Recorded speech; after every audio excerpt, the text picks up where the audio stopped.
Sabar, sabar. Ini Tuhan. Udah, Pak, mau ibadah, Pak. Mau ibadah dulu.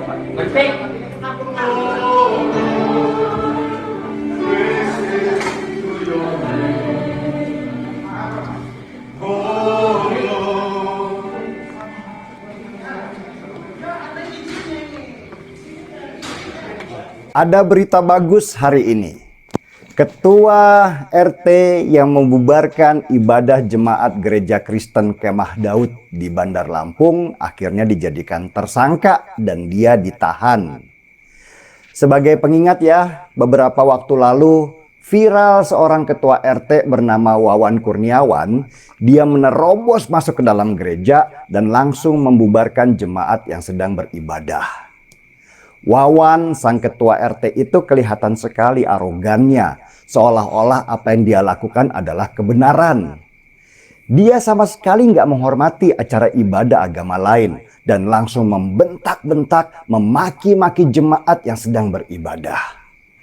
Perbuatan Wawan itu memicu kemarahan banyak pihak, bukan hanya dari yang Kristen, tapi juga dari yang Islam moderat. Apa yang dilakukan Wawan ditolak juga oleh banyak mereka yang beragama Islam dan menganggap apa yang dilakukannya jauh bertentangan dengan yang diajarkan di agama Islam.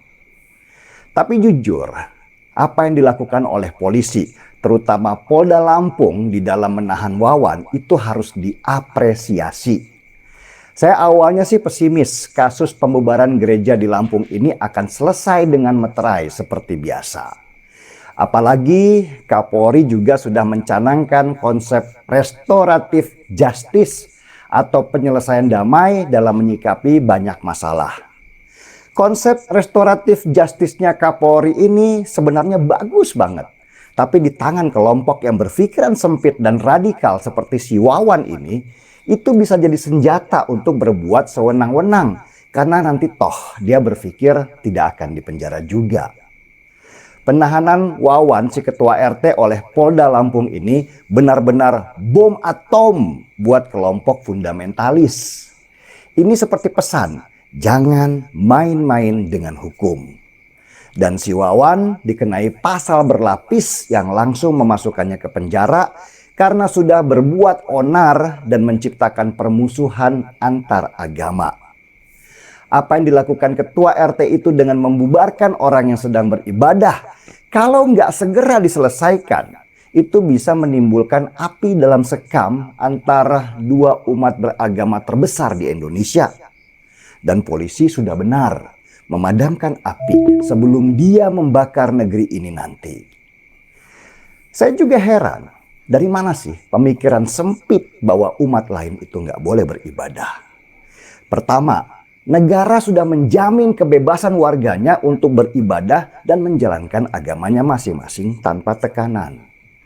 Kedua, bahkan di dalam Islam sendiri ada pelajaran menarik bagaimana Nabi Muhammad sendiri pernah menyediakan tempat ibadah buat orang Kristen di dalam masjid.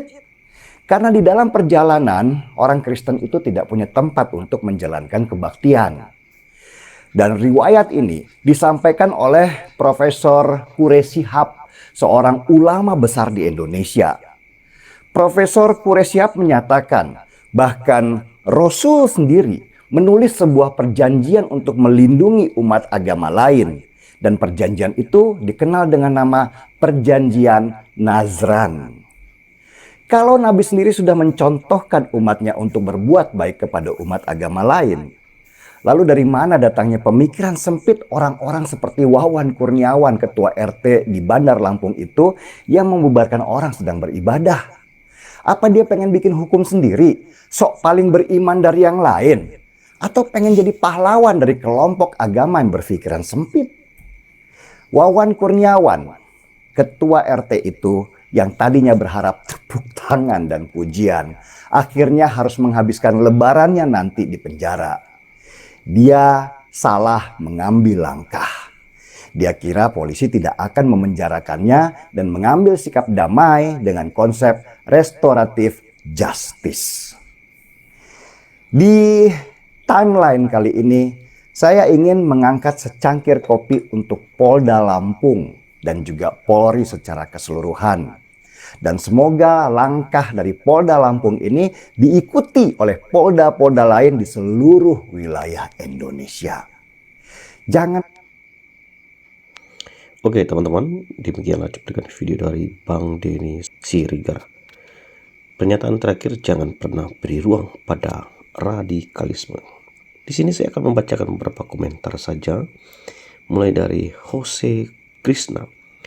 Terima kasih Presiden Jokowi yang memang harus tegas, tangkap yang tidak toleransi yang merusak negeri NKRI. Intoleran maksudnya mungkin ya. Dari Junaidi, saya sebagai umat Islam sangat mendukung terhadap pihak kepolisian Bandar Lampung atas tindakan oknum ketua RT yang intoleran. Manusia macam itu yang merusak citra Islam di mata dunia. Hukum seberat-beratnya. Terhadap umat Kristen, saya atas nama umat Islam Nusantara mohon maaf ya. Dari Wa Erik, aku seorang non-muslim, mengucapkan terima kasih Bang Denny dan saudara-saudaraku muslim. Semoga kita semua hidup rukun. Salam. Dari Yoga, jangan beri ruang untuk radikalisme karena harganya terlalu mahal untuk dibayar. What a word. Dari Uniku, saya muslim merasa bersyukur atas apa yang sudah dilakukan Pak Polisi setempat. Mudah-mudahan tidak ada lagi hal serupa karena mayoritas muslim sangat menghargai dan cinta damai. Dari Sugeng Mulyono, jadilah ketua RT yang mengayomi warga dan menghormati hak-haknya. Janganlah bersifat arogan dan merasa paling benar dan menang sendiri. Dari Mangonding ya, Indonesia tempat berbagai suku, bahasa, budaya, agama harus kita lestarikan demi mencapai cita-cita pendiri bangsa negeri, yaitu masyarakat yang adil dan sejahtera. Hiduplah di negeri tercinta Indonesia. Terima kasih Bang Denny Siregar, Cokro TV, tim salam sehat panjang umur bersama keluarga, amin. Dari Julian Host, terima kasih umat Islam yang tidak mendukung perbuatan RT. Semoga kita damai selalu dan hidup rukun. Saya terharu dengan kejadian ini. Akhirnya golongan minoritas seperti kami perlahan-lahan diperdulikan oleh negara. Oke, keren. Dari Denny Nurmiati, seharusnya pihak kepolisian tegas, pasti banyak yang mengapresiasi kepolisian. Bravo kepolisian. Bukan masalah di penjara, tapi aturan yang harus ditegakkan bagi para pelanggar hukum kita, karena kita diatur dan dilindungi oleh negara atau undang-undang. Oke teman-teman, itu adalah beberapa komentar yang saya sudah baca. Di sini ada banyak sekali dan semua sangat antusias memberikan komentar yang positif mendukung atas tindakan intoleran yang ditunjukkan oleh Pak RT. Kiranya hukum tetap ditegakkan dan kiranya Bapak kepolisian juga boleh terus bekerja dengan baik dan menegakkan hukum dengan adil. Tuhan memberkati kita semua. Sampai ketemu di video selanjutnya. Shalom.